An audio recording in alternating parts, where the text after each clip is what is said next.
Le rituel se perpétue depuis des siècles, au tintement d'un trousseau de clés.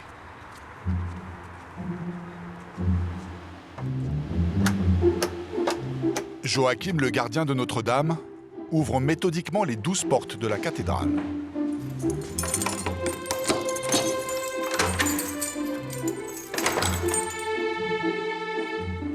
La clé est comme ça, grand trousseau.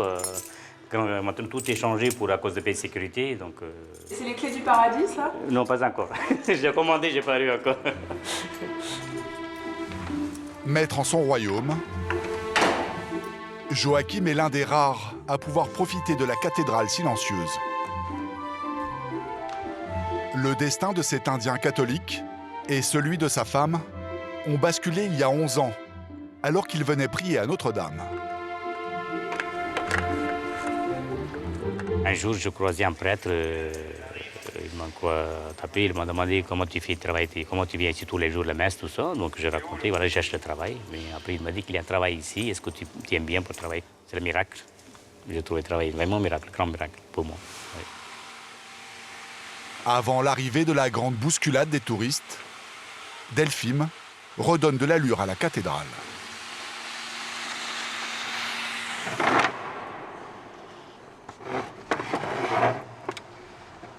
Vous voyez comme elles sont. Elles ne sont pas alignées. Donc il faut... C'est vraiment plus beau quand on les voit alignées. Mais certains visiteurs sont assez peu respectueux. Qu'est-ce que c'est? C'est inimaginable ce que vous trouvez, des préservatifs. Parfait. Ouais. Vous voulez dire qu'il se passe des choses dans notre... Non, je veux pas dire ça. L'eau du bénitier est changée chaque semaine. Seul un sacristain comme Fabrice a le droit de le faire. C'est pas une mission que vous pouvez confier aux équipes de ménage? Non, ça reste de l'eau bénite, elle est bénite. Donc c'est pas comme nettoyer non plus les toilettes de la sacristie, quoi, pour dire vrai, quoi. Le destin de l'eau bénite s'achève à l'arrière de la sacristie.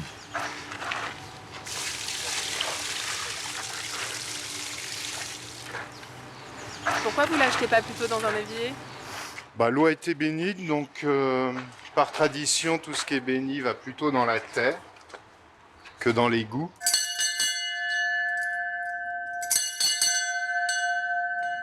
À 8 h du matin, Joachim ouvre les 2 énormes portes de l'entrée.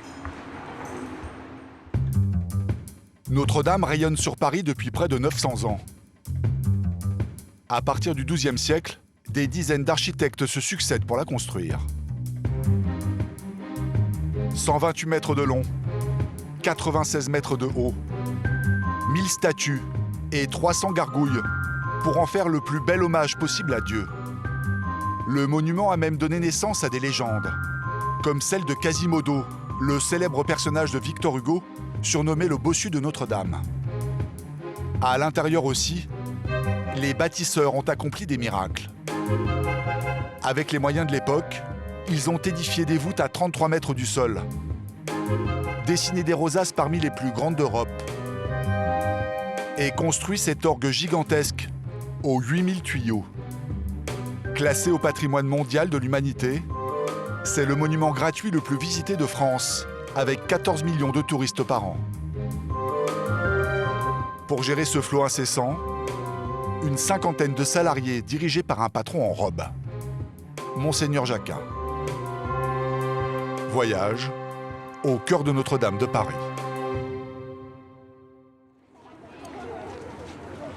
Toute la journée, la foule envahit le parvis. Les touristes du monde entier viennent immortaliser pour certains l'un des plus beaux moments de leur vie. D'autres jouent les troubadours. Mais pour visiter la cathédrale, il faut savoir prendre son mal en patience. Cédric, sa fille Amy, 9 ans, et leurs amis font la queue depuis près d'1 heure.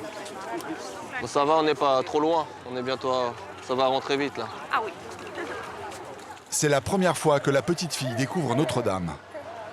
Une fois à l'intérieur, la magie opère. Ouais, c'est multicolore. Hein? C'est multicolore. C'est multicolore. Voilà. Amy s'émerveille devant les rosaces. Les vitraux qui les habillent retracent des scènes de la Bible. Tiens, regarde la mosaïque là-haut. C'est pas une mosaïque. C'est bien, les vitraux. Ils l'ont fait au compas comme toi tu fais à la maison. Au compas, je crois pas, non. En fait, ça représente un peu les vitraux, un peu la vie d'avant. Découpé en petits morceaux. Et coupé en petits morceaux, comme une BD, mais sur des vitraux. On va voir la maquette? En une demi-heure, la famille explore tout l'édifice. C'est chiant. On est rentré dans quelle porte alors? Celle-là. Ouais. Ils ont mis 700 ans. Imagine. Ceux qui ont commencé à construire la cathédrale, ils n'ont jamais vu la fin. Pourquoi? Bah, tu vis 700 ans, toi? Cédric et Amy sont parmi les rares Français à visiter Notre-Dame. 95% des touristes sont des étrangers, autant de proies potentielles pour un redoutable chasseur à l'affût. Chaque jour que Dieu fait, le père terrien se poste toujours à cette même place. Et dès qu'un visiteur s'y arrête, il fond sur lui. Oui. Bonjour, vous venez d'où? Where do you come from? Where do you come from? Du Japon. Bienvenue chez nous. Laissez-moi vous donner cette brochure sur la sculpture. Vous voyez, elle se lit de gauche à droite. Le père terrien parle 5 langues, dont le japonais couramment. Des fiches comme celle-là, il en a pour le monde entier. Le plus demandé, si j'ose dire, parce que ce sont les plus nombreux, c'est les trucs chinois. Les trucs chinois, alors là, moi je ne parle pas chinois. C'est encore plus folklorique, si j'ose dire. C'est en arabe. Ah oui. Ah oui, évidemment, c'est beaucoup intéressant en anglais, je l'ai en allemand, je l'ai en espagnol. Il a mis des années à traduire l'histoire de cette sculpture. Et ses efforts commencent à porter leurs fruits. Je peux vous poser une question? Bien sûr, bien sûr. Les apôtres de Jésus, ils étaient 12 ou 13? Les apôtres de Jésus, ils étaient 12. Ici, vous avez Pierre, l'apôtre de Jésus. Et il a été le premier pape. C'est avec lui que l'Église a commencé.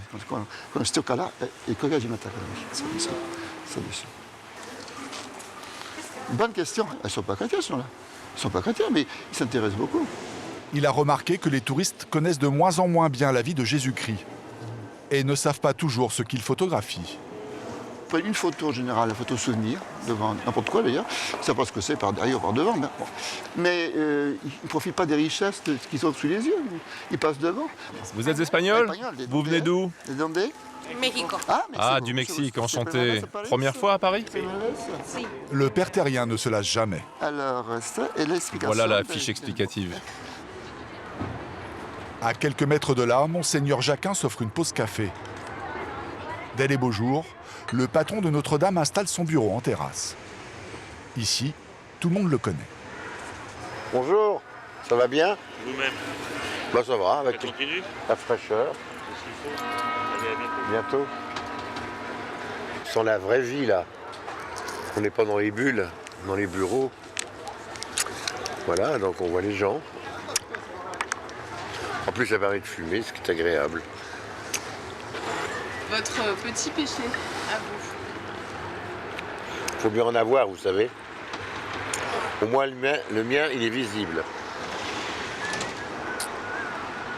On est d'abord un homme. Tous les prêtres sont d'abord des hommes, vous savez, on oublie ça quelquefois. Ça c'est fini. Ça c'est fait. Et vous laissez ça sur ma note. Très très bien. Merci monsieur Bernard. La place de Monseigneur Jacquin est très convoitée au sein de l'Église. Tous les 3 ans, son poste de directeur de Notre-Dame est remis en jeu. C'est le cardinal de Paris qui prend la décision. Alors, au cas où il ne serait pas réélu, Monseigneur Jacquin a fait graver cette plaque de marbre. Monseigneur Bérard, il a été de 67 à 83. Donc il a été 16 ans. Et vous espérez rester combien d'années? Bah, je sais pas, pour l'instant ça fait 12 plus 3 égale 15. Voilà, je friserai le record de Bérard. C'est une partie de l'histoire, une petite partie. Vous voyez encore de la place, vous voyez, hein, derrière.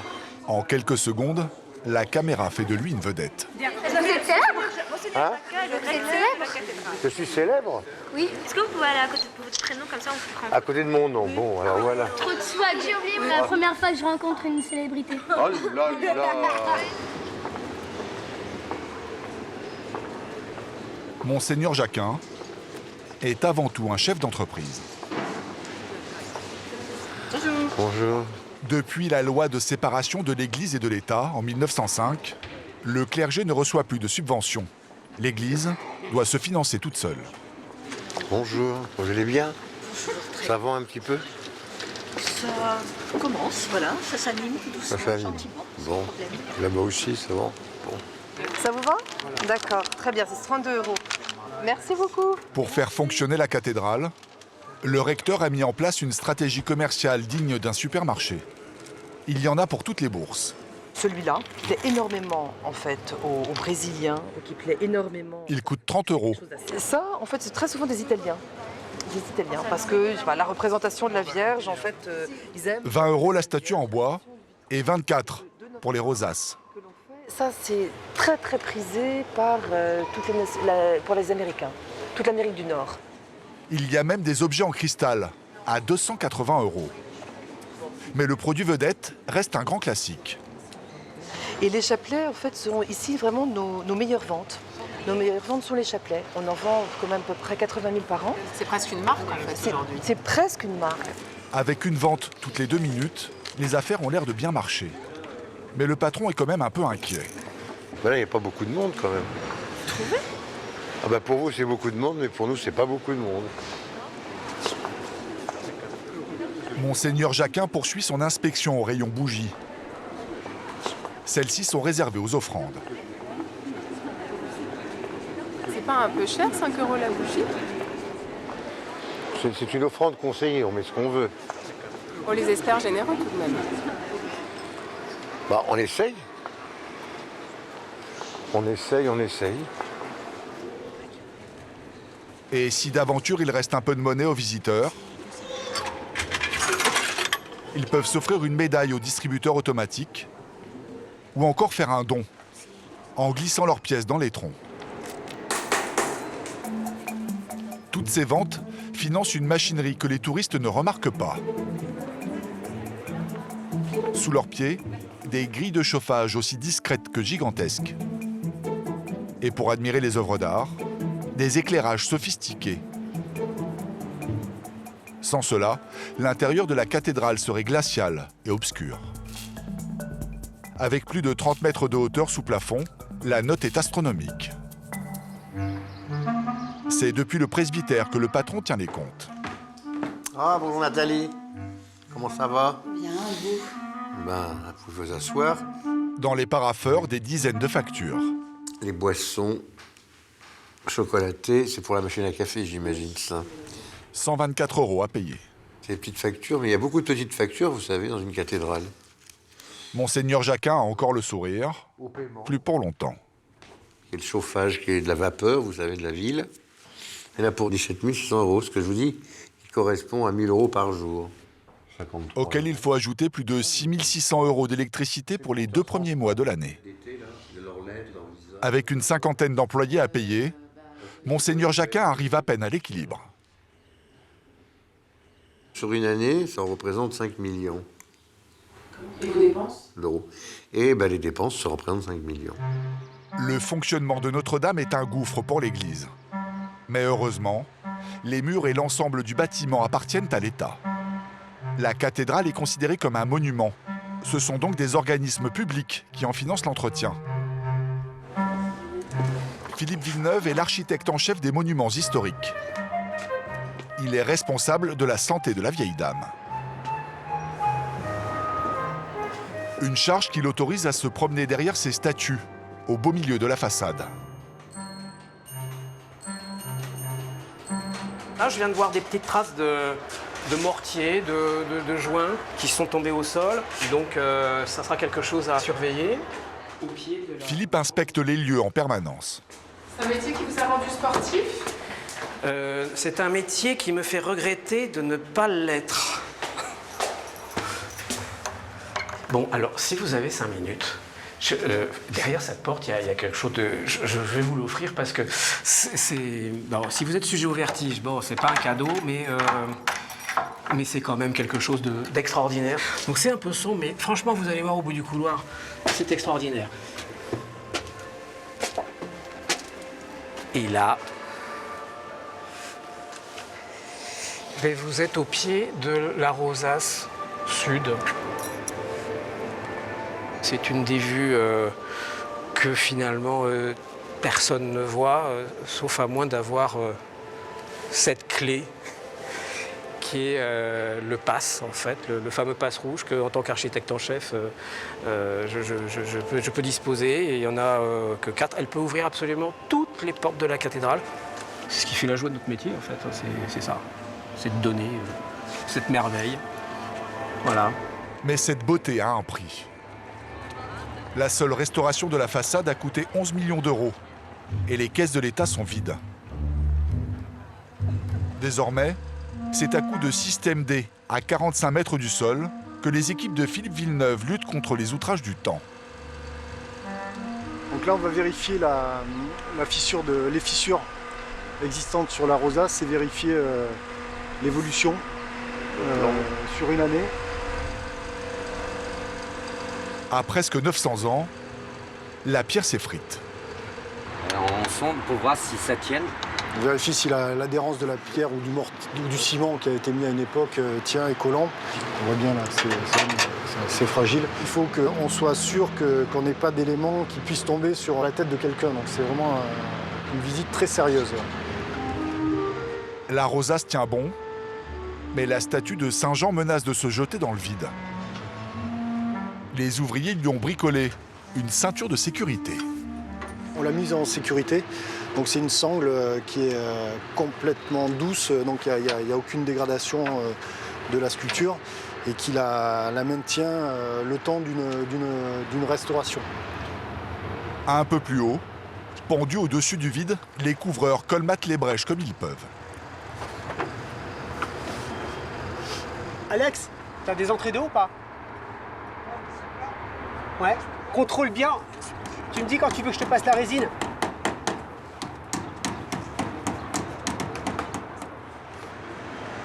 Philippe Villeneuve poursuit son inspection jusqu'au sommet de la cathédrale, à presque 100 mètres de hauteur. Il ne se lasse jamais du spectacle qui lui est offert. Alors ça, c'est toujours un moment extraordinaire, magnifique. On a ce grand vaisseau qui est Notre-Dame, qui regarde la Seine. C'est toujours quelque chose de merveilleux. Mais son œil de spécialiste le ramène toujours à une triste réalité. En contrebas, la toiture de plomb du 19e des plus étanches. Si vous regardez bien, vous avez pas mal de rustines à droite à gauche, des petites, des grandes, des marrons, des en plomb, des grises, il y en a partout, partout, partout. C'est préoccupant. Donc il va falloir maintenant arrêter de poser des rustines et vraiment commencer à travailler sur vraiment le fond du problème. Refaire la toiture prendra des années. De 8h à 19h, le défilé des promeneurs sur le parvis est ininterrompu. Tous ces touristes suscitent la convoitise des pickpockets. Les policiers du 4e arrondissement veillent sur eux.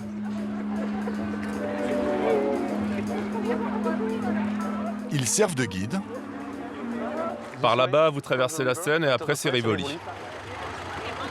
Et ils sont aussi une attraction pour les touristes.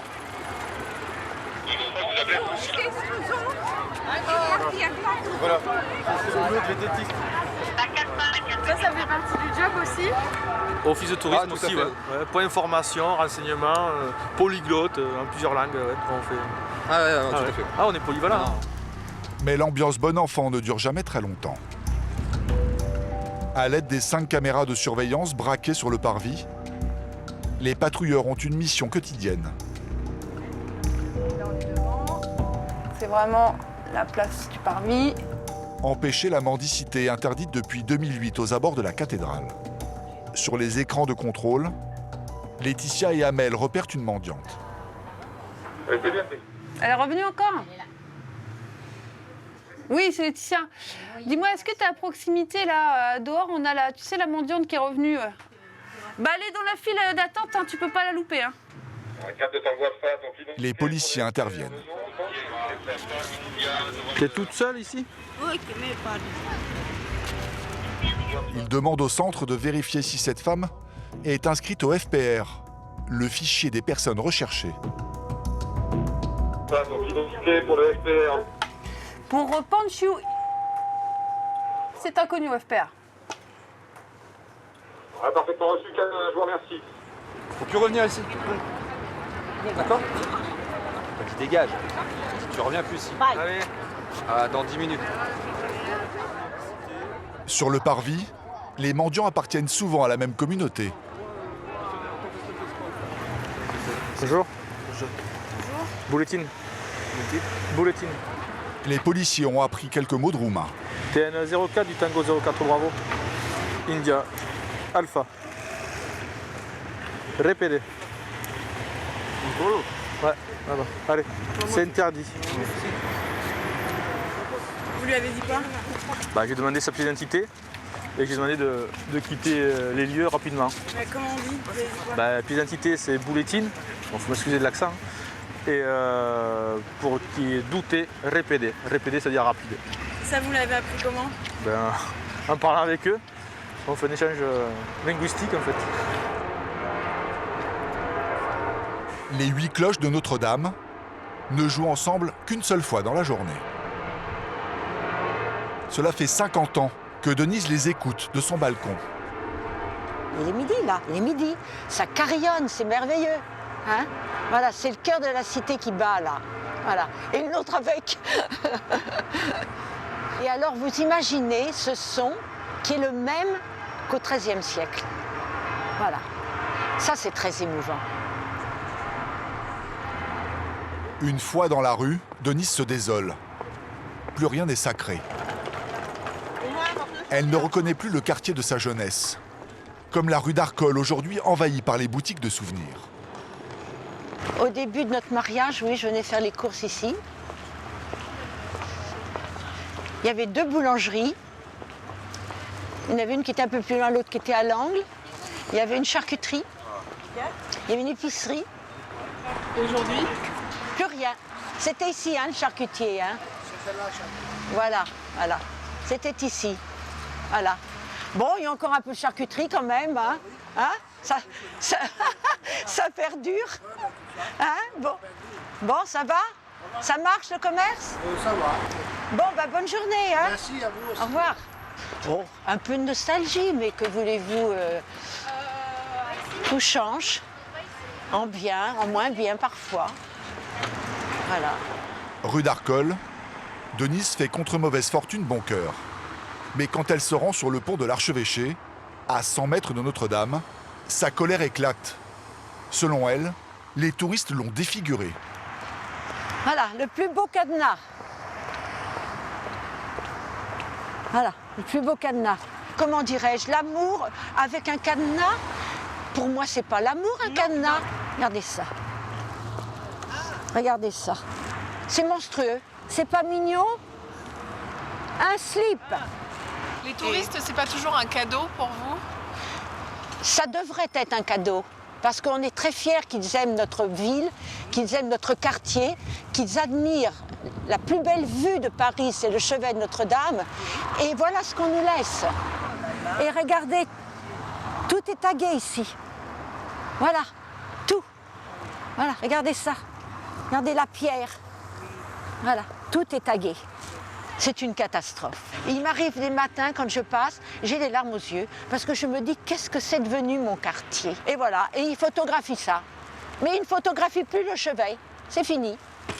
C'est fini. Bientôt, les flashs des touristes seront attirés par d'autres objets brillants, mais bien plus précieux. Ils sont apportés dans le plus grand secret, par une porte dérobée. On va la poser là. Laurent Prade, le régisseur, est un brin stressé. Celle-là, on va la poser dessus. Les portes refermées, les ouvriers peuvent enfin libérer le trésor qui se cache dans ces caisses.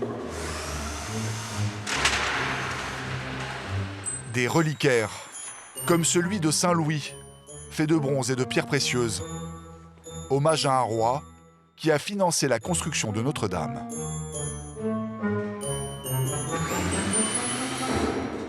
Alors c'est cette statue qui vient devant là ici. Voilà. Attends-moi juste. En fait, vous pouvez le tenir par ici, mais pas lever, parce que sinon ça va vous rester dans les doigts. Du coup, vous pouvez le caler au fond pratiquement. C'est des objets qui sont fragiles, c'est des objets qui sont anciens. Comme vous pouvez le voir, il y a plein de petits détails qui dépassent et qu'on peut très vite accrocher, casser, tordre. Donc c'est vraiment des gens totalement spécialisés en la matière qui manipulent ce genre d'objets. On y va. Du bronze doré et sculpté, orné d'émeraudes, de saphirs et de diamants. D'incroyables cadeaux faits à l'église par de riches anonymes au fil des siècles. C'est les dames pieuses de Paris qui ont fait don de l'ensemble de ces pierreries qui sont sur ce reliquaire aujourd'hui. On peut laisser quelques millimètres. On est bien droit, tout va bien. C'est bon? Parfait. Pour admirer ces objets d'art uniques, les touristes devront débourser 5 €. Des volets métalliques qui sont toujours mis en action le soir quand on ferme le trésor. Comme ceci. Dans la cathédrale, il se passe parfois des scènes mystérieuses. Jean-Pierre en est le maître d'œuvre. Il est le seul parmi les 200 bénévoles à bénéficier d'un espace réservé dans l'édifice. C'est un placard personnel, oui. Si vous voulez, c'est pour que je puisse retrouver rapidement mes affaires et que je puisse emmagasiner des fois quelques éléments dont j'ai besoin. Voilà.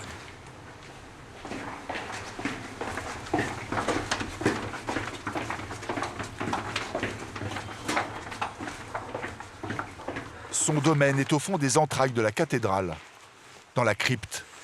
C'est ici que Jean-Pierre ressuscite des croyances oubliées. Une fois par an, l'ancien professeur d'histoire et son équipe relancent à la demande des paroisses la production d'huile sainte. Les commandes ne cessent d'augmenter.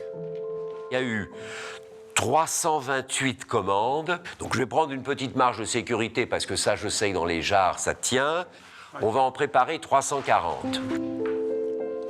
Devant eux, des centaines de fioles à remplir d'un élixir à la recette immuable.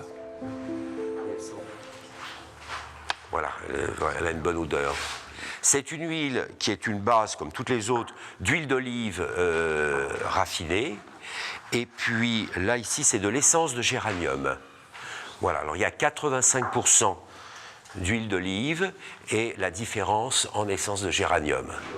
La composition est basique, mais une fois bénie, pour ceux qui y croient, l'huile aurait une vertu miraculeuse. Soigner le mal. Il faut que ce soit une maladie où vous avez un risque important par rapport à votre pronostic vital. Donc ce sont des maladies tout de même très sérieuses. Si vous avez un simple rhume, c'est pas la peine. Je mets de l'huile à ce niveau. Pas une goutte de plus. Peut-être une goutte de plus. L'huile sera distribuée gratuitement aux paroisses de Paris. Notre-Dame renferme encore bien des mystères. Une fois par mois, il est possible de remonter le temps jusqu'à l'époque du Christ. Dans une atmosphère digne du nom de la rose, les chevaliers du Saint-Sépulcre partent en mission. L'ordre millénaire va sortir de son coffre-fort la relique des reliques. Seules 4 personnes en connaissent le code secret.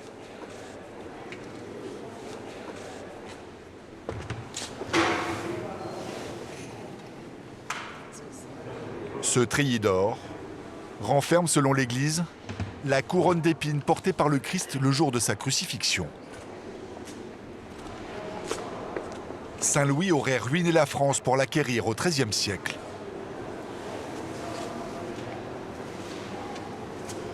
Si je vous disais 13 500 hyperpaires d'or, ça ne va rien vous dire. Simplement, ce qui va probablement plus évoquer quelque chose pour vous, c'est que ça correspondait en gros à la moitié du budget de la nation de l'époque. Alors vous imaginez bien que c'est probablement une couronne, enfin une relique qui est la plus recherchée au monde.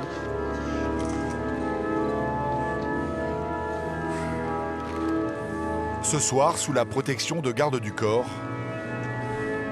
la relique est offerte à la dévotion des fidèles.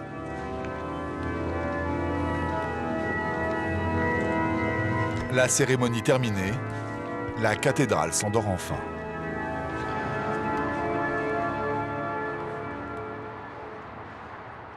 Mais dans la nuit, à quelques heures des fêtes de Pâques, un homme vient troubler la quiétude de la vieille dame. À son arrivée, une gigantesque machinerie se met en marche.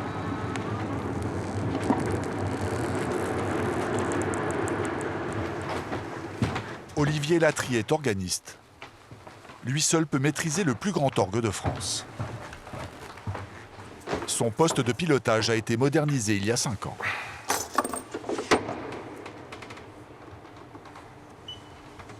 Il joue sur 5 claviers et a le choix entre 115 sonorités. À chaque fois, en fait, qu'on actionne un de ces registres, on va avoir une sonorité particulière, là, la flûte. La voix humaine ressemble à tout, sauf à une vraie voix humaine.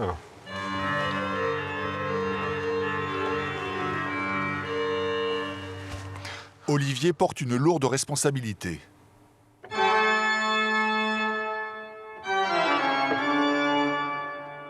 Demain, aux commandes de son monstre aux 8000 tuyaux, il jouera pour la plus importante fête chrétienne de l'année. Sa répétition va durer toute la nuit.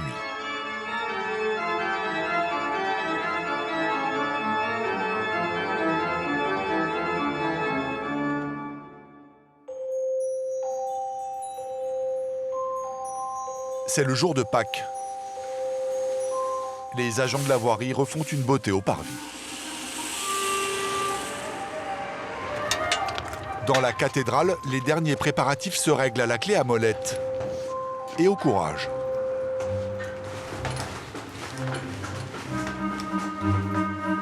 Il y a à peu près 300 marches, à une dizaine près. Près du fief de Quasimodo, la galerie des Chimères, se cache la plus grosse cloche de Notre-Dame. Le bourdon, il pèse 13 tonnes et comme le veut la tradition, on lui a donné un nom, Emmanuel. On va essayer de le balancer un petit peu, on va regarder ce que ça donne. Juste pour voir le point de frappe. Exceptionnellement, il retentira ce soir. Les accordeurs le testent une dernière fois. Si le bâton frappe trop bas, là il y a un vrai risque de casser la cloche. Vous avez besoin de vous y prendre à 3 ? Il fait 474 kilos. Voilà, presque 500 kilos, donc on est obligé d'être à 2, au moins pour le bouger et pour vérifier aussi là-haut que ça bouge pas trop. La voix du bourdon ne se fait entendre que dans des circonstances bien précises. Le bourdon Emmanuel, il est là pour signifier des occasions exceptionnelles, des fêtes religieuses, mais la mort d'un pape, la mort d'un président, donc quand il doit sonner, on n'a pas le droit à ce qu'il soit en panne. Comme les sonneurs de cloche du Moyen-Âge, Julien joue les équilibristes. Il faut surtout pas avoir le vertige, ce serait embêtant sinon. Les deux hommes sont à 10 mètres du plancher, debout sur le bourdon. Je t'éclaire en dessous. Aujourd'hui, il est actionné par un moteur, mais jusqu'au siècle dernier, il sonnait à la force des mollets. On se mettait chacun d'un côté et on appuyait. Alors on prenait appui, ça a dû être bloqué depuis. Voilà, chacun... 4 personnes, il y en avait 2 de l'autre côté aussi. Il y avait minimum 4 personnes pour la sonner. Dans la tour nord se cachent les 8 petites sœurs du bourdon. Elles sont toutes neuves. Il y a 2 ans, elles ont remplacé les vieilles cloches désaccordées. C'est Paul Bergamo qui les a fondues. La cloche, c'est d'abord un instrument de musique, donc on va vérifier que le rythme de balancement est cohérent d'une cloche à l'autre.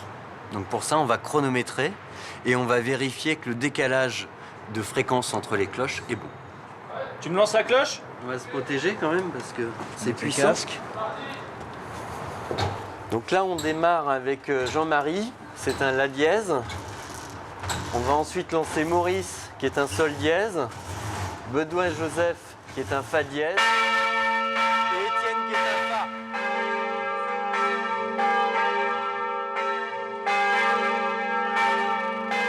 Le carillon retentit à 8 km à la ronde.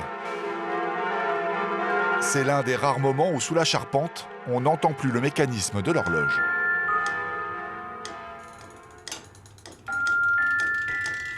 Depuis 150 ans, ce tic-tac est aussi régulier qu'au premier jour, grâce à des générations d'horlogers comme Cédric. Une fois par semaine, sans électricité ni électronique, il la remonte à la seule force des bras. Mes collègues, c'est eux qui l'ont écrit, mes collègues avant moi. Donc c'est 254 tours de manivelle. Faut prendre son temps. Faut aller avec douceur et avec amour. Je vous cache pas que la première fois que je suis venu, la veille, j'ai pas bien dormi. Ça a été une fierté énorme. Tout de suite après, j'ai appelé papa, maman pour leur expliquer que j'avais remonté l'horloge de Notre-Dame. C'est un poids, c'est même un poids au départ.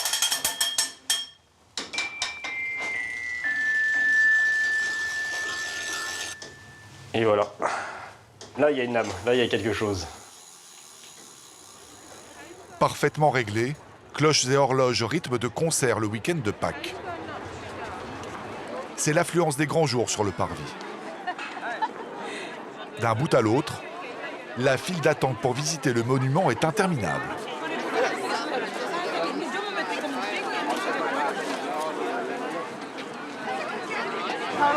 Vous êtes prête à attendre combien de temps pour entrer? Je suis prête à attendre 1 heure s'il le faut. Vraiment? Oui. Depuis la fenêtre du presbytère, Monseigneur Jacquin profite du spectacle. On voit les groupes, les tours opérateurs qui reviennent, les gens, on voit bien que le parvis est animé. Mais on est très content de voir cette activité parce que ça revient. C'est bon pour vous, ça, que le monde revienne? Ah bah c'est toujours bon, oui. De toute façon, c'est toujours bon. À l'intérieur de la cathédrale, 4000 visiteurs se disputent les meilleurs points de vue. Le business reprend. Mais aujourd'hui, le temps est compté pour les touristes. Avancez, s'il vous plaît. Avancez, avancez, avancez, avancez, messieurs, dames. Avancez, s'il vous plaît. Joachim fait évacuer la cathédrale, le temps de préparer la veillée pascale. C'est fermé, monsieur, dames, avancez. On ferme. It's closed, yes. Oh, fermé? Oui, fermé, yes. Monseigneur Jacquin organise la grand-messe avec Jean-Pierre, le fabricant d'huile sainte.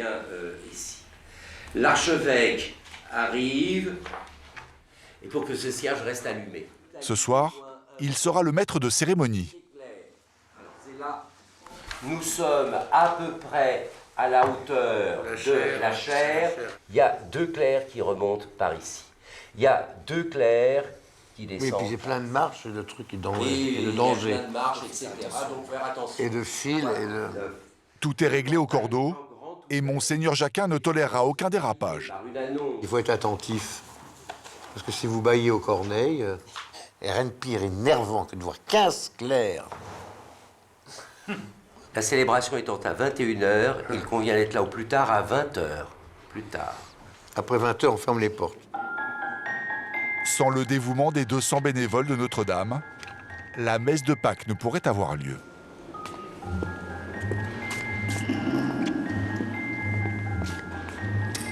Test 1-2. Il reste une dernière opération très délicate à réaliser. Oui, lâchez un peu, lâchez un peu. Le démontage de la croix. Doucement, doucement, doucement, doucement. Avancez, reculez, reculez, tous les 3, reculez.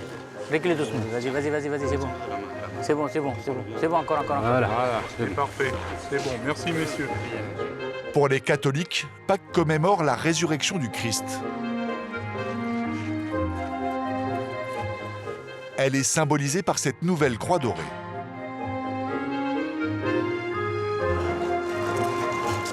Face à Notre-Dame, les services techniques installent le feu de la résurrection. Tiens, un joli morceau là. 100% végétal.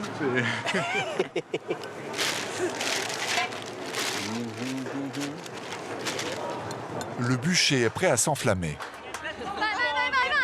Comme les fidèles. À l'ouverture des grilles, ils jouent des coudes pour avoir la meilleure place. Il y a de place pour tout le monde, vous inquiétez pas. Doucement, doucement.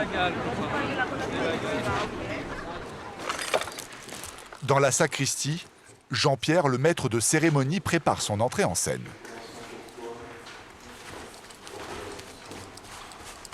Vous vous trouvez présentable? Je suis propre et présentable, mais bon. Je suis propre. Présentable, je ne sais pas.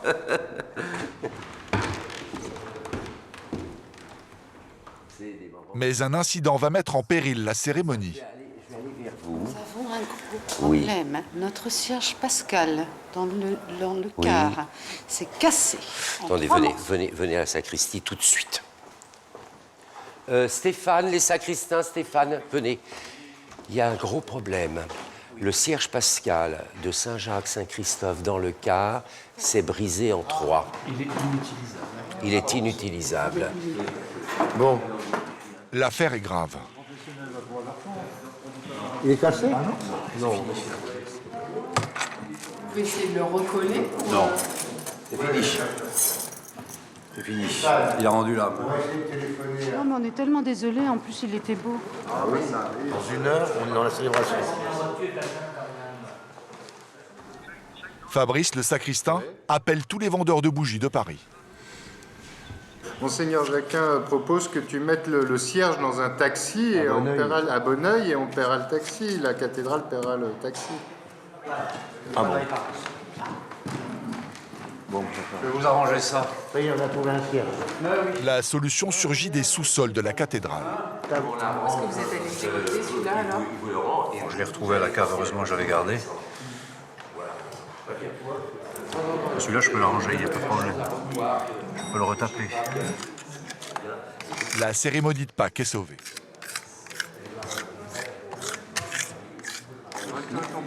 Oui. Monseigneur Jacquin retrouve le sourire. Le chef d'entreprise disparaît pour laisser place au prêtre à nouveau?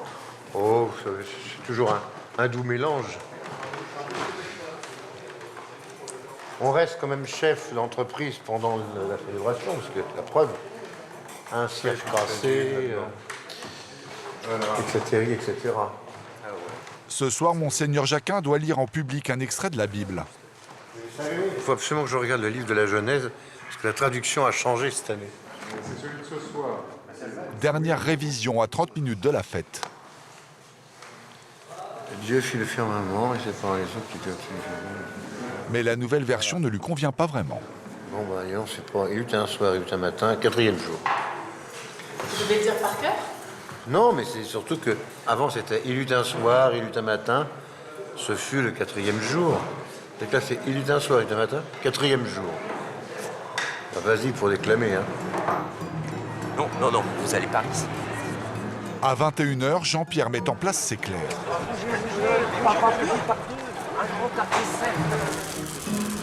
Ils sont rassemblés autour de ce bûcher, symbole de la résurrection du Christ. C'est Joachim le gardien qui a le privilège d'allumer le cierge pascal. La célébration est présidée par le cardinal André XXIII, l'archevêque de Paris. Le Christ, hier et aujourd'hui, commencement et fin de toutes choses. Et donc, ensemble, célébrons cette grande fête de Pâques. Le vent se lève, augmentant la puissance du brasier.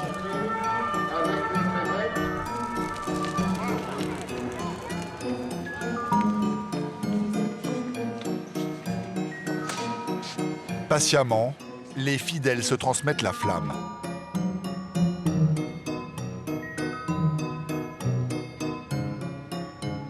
À la lueur de milliers de bougies, Notre-Dame semble replonger au Moyen Âge.